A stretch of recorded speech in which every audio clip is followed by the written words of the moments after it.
Hi friends, BSP RS Praveen Kumar గారి యొక్క భవిష్యత్ ఏమిటి? ఇటీవల కాలంలో బీఎస్పీ ఆర్ఎస్ ప్రవీణ్ కుమార్ గారు తన పార్టీని తెలంగాణ రాష్ట్రంలో ఘోర పరాజయం పొందిన తర్వాత తెలంగాణ రాష్ట్ర సమితిగా మారినటువంటి బీఆర్ఎస్ పార్టీగా మారినటువంటి తెలంగాణ రాష్ట్ర సమితిలో తన పార్టీని విలీనం చేయడం సర్వత్రా చర్చనీయాంశం అయింది. సో ఆర్ఎస్ ప్రవీణ్ కుమార్ గారు తీసుకున్నటువంటి ఏదైతే నిర్ణయం ఉందో ఇది నిజంగా కరెక్ట్ నిర్ణయమా కాదా అన్నది అన్ని చోట్ల మీడియా వర్గాలు అయితేనేమి, సాధారణ ప్రజల్లో అయితేనేమి, ముఖ్యంగా దళిత బహుజనవాదులైనటువంటి చాలామంది ఐకాన్స్గా చెప్పినటువంటి లీడర్స్ కూడా ప్రవీణ్ కుమార్ గారు తీసుకున్న నిర్ణయం మీద కొన్ని చోట్ల పాజిటివ్గా, కొన్ని చోట్ల నెగిటివ్గా ఉంది.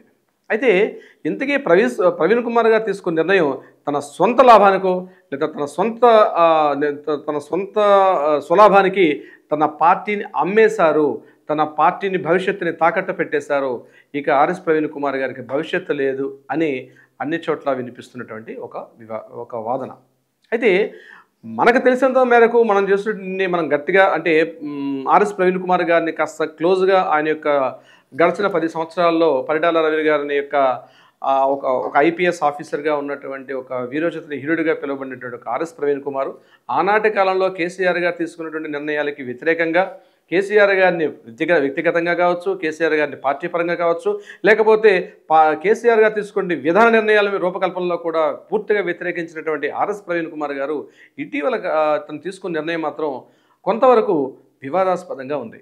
అయితే అందరూ అనుకున్నట్టుగా ఆర్ఎస్ ప్రవీణ్ కుమార్ గారు నిజంగా పిచ్చివాడా లేకపోతే ఒక స్వార్థపరుడా అంటే నిజంగానే దీని గురించి కొంత వివరించే ప్రయత్నం చేస్తాను ఇందులో మీకు. ముఖ్యంగా ఈనాటి బీఆర్ఎస్ పార్టీ యొక్క పరిస్థితిని మనం చూసినట్లయితే బీఆర్ఎస్ పార్టీలో ఇటీవల మనకి ఇక్కడ స్టేట్లో రేవంత్ రెడ్డి గారి ప్రభుత్వం ఏర్పడిన చాలా వరకు తెలంగాణ బీఆర్ఎస్ పార్టీలో ఉన్నటువంటి లీడర్లు చాలా వరకు అంటే A1, A3, A4గా మనం చెప్పుకున్నటువంటి నెంబర్ 2, నెంబర్ 3, నెంబర్ 4గా చెప్పుకున్నటువంటి లీడర్లు చాలా వరకు ఇన్యాక్టివ్గా ఉన్నారు. ఇది మనం గుర్తుంచుకోవాల్సిన విషయం. ఇంకొకటి కేటీఆర్ గారి మీద కూడా నెగిటివిటీ బాగా ఫామ్ అయింది. అదేవిధంగా కవిత గారు కోర్టుకి మన అరెస్ట్ అయ్యి వెళ్ళడం కూడా కొంత వివాదాస్పదంగా ఉంది. ఇటువంటి పరిస్థితుల్లో అధికార పార్టీ అంటే కాంగ్రెస్ పార్టీ కాకుండా ప్రతిపక్షంలో ఉన్నటువంటి కేసీఆర్ పార్టీగా అంటే తను ఎంతో వ్యతిరేకించిన పార్టీతో కలవడం వెనకాల ఖచ్చితంగా ఒక అద్భుతమైన ప్రణాళిక అయితే ఆర్ఎస్ ప్రవీణ్ గారి యొక్క మెదడులో ఉంది.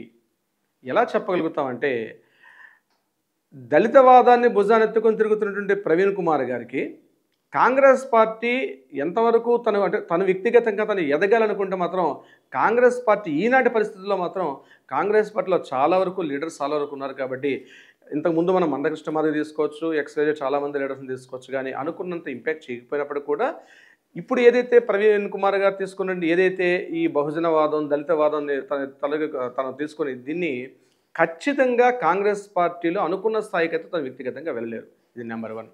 నెంబర్ 2, కేసీఆర్ గారి యొక్క పార్టీని మనం పరిశీలన చూసినట్లయితే కనుచూపు మేరలో రాబోయే రోజుల్లో ఈరోజు విలీనం చేయడం వల్ల వ్యక్తిగతంగా తను అనుకున్నటువంటి నిర్ణయాలు అంటే దళితులు కావచ్చు, బహుజనవాదం వీటికి సంబంధించి కొంతవరకు తను తీసుకున్న రైతు బంధు పథకాలు ఇట్లాంటి దళిత బంధు పథకాలు ఇట్లాంటివన్నీ కూడా కొంతవరకు ప్రవీణ్ కుమార్ గారు దీన్ని అడాప్ట్ చేసుకొని రాబోయే రోజుల్లో తెలంగాణ రాష్ట్ర సమితి భారతీయ రాష్ట్ర సమితి పార్టీలో తను ఒక నెంబర్ 2 లీడర్గా ఎదిగే అవకాశం మాత్రం ఖచ్చితంగా కనిపిస్తుంది.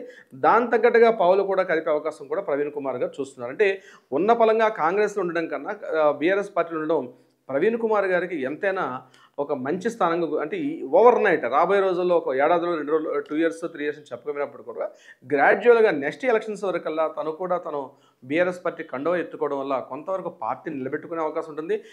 ఏదైతే తన అనుయాయులు ఉంటారో ప్రవీణ్ కుమార్ గారు తన చుట్టూ ఉన్నటువంటి తన సర్కిల్ మాత్రం కాపాడుకునే ప్రయత్నం చేస్తారు.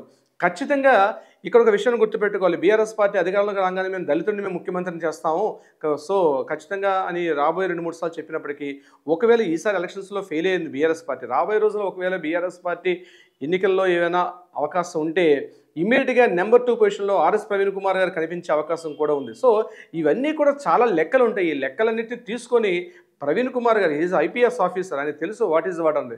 సో తను తీసుకున్న నిర్ణయం అయితే 100% ఆయన దృష్ట్యా చూస్తే మాత్రం నిర్ణయం మాత్రం పర్ఫెక్ట్ అని చెప్పొచ్చు. ఓవర్ నైట్ రిజల్ట్స్ అయితే కనిపించవు, కానీ రాబోయే రోజుల్లో మాత్రం బీఆర్ఎస్ పార్టీలో ఒక దళితవాదాన్ని అంటే ఈక్వల్ క్యాడర్ కేసీఆర్ గారు వృద్ధాప్యంలో కొంతవరకు ఏజ్లో అవుతున్నప్పుడు కూడా కేటీఆర్ గారికి ఈక్వల్గా బీఆర్ఎస్ పార్టీ ఎందుకంటే తన యొక్క కమ్యూనిటీని దళితవాదాన్ని ఎత్తుకుంటే మాత్రం ఇమీడియట్గా కనిపించే రాబోయే రోజుల్లో ఒక సీఎంగా మారే అవకాశాలు కూడా 100% ఉంటాయని మాత్రం మనం చెప్పుకోవచ్చు. Thank you so much friends.